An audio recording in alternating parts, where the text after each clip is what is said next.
Percy puffed grumpily into the yards. He was feeling put upon and said so.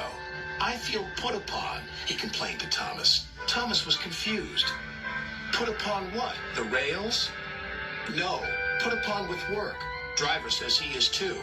Put upon? What a silly saying, replied Thomas. But Annie and Clarabelle liked it, and they sang about it too.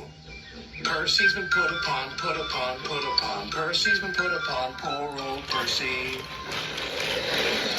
Percy is being put upon. I am. He collected metal from the foundry, coal from the yards, flour from the mills, rock from the quarries, and fuel from the depot. Then he delivered it all to the docks.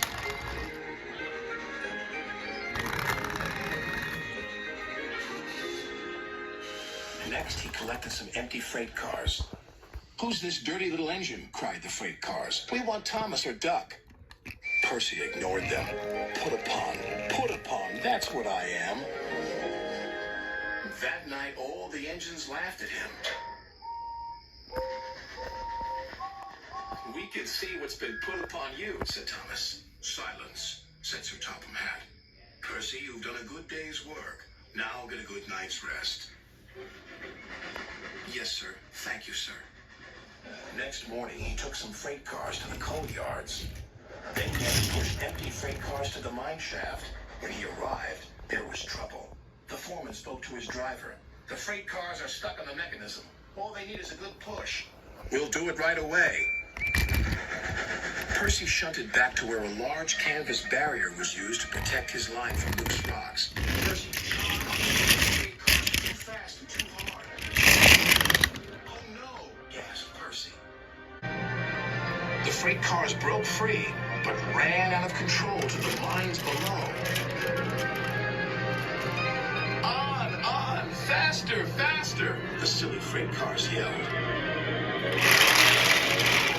Then there was trouble again.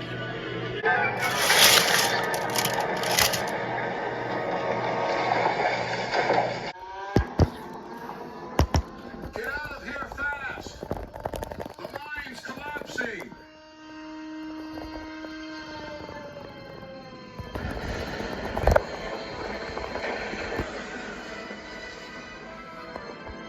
"We'll just have to make a run for it, Percy," called his driver.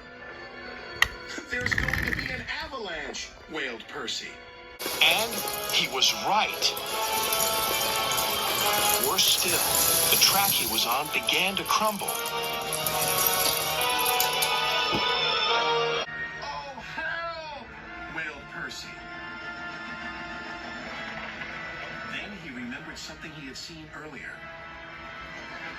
"There's a canvas barrier by the track. That might save us." They were just in time.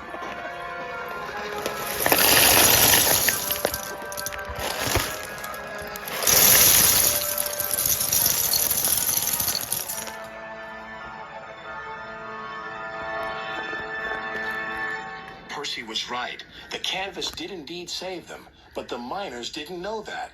"The avalanche has buried an engine and its crew," shouted the foreman. "We must help them."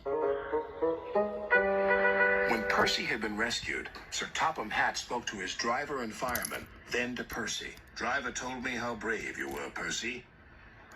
As a reward, you will be repainted at the works." "Oh, thank you, sir." When he returned, Percy's coat glistened in the sun. "I'm sorry we teased you, Percy," said Thomas. "You were certainly put upon by that avalanche." "Yes, indeed. But just look at my new coat of paint. Now, I don't mind that being put upon me."